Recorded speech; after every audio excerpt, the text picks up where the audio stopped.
Alright, in this lecture we will install WordPress. Click on the one-click installation, Jude.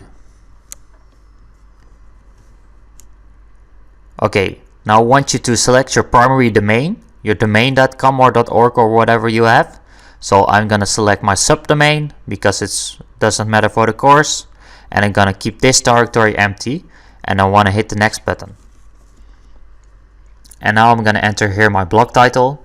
It's my new store, and my admin user, my first name and my last name, and my email.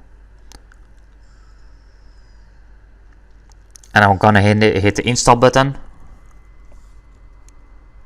and we will wait.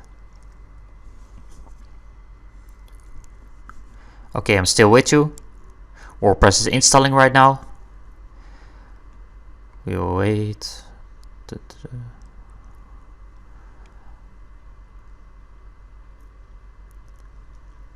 Alright, you successfully installed WordPress. I want you to copy your password and hit the login button. Okay, we will wait. And wait.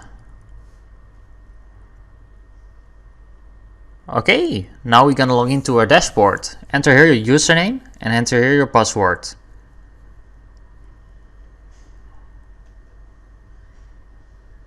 Okay, it's -admin, so I'm gonna explain you that soon.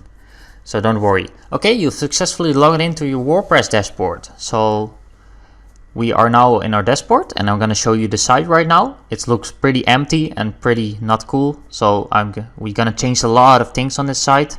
That's the good thing about WordPress. So I will see you in my next lecture. Thanks.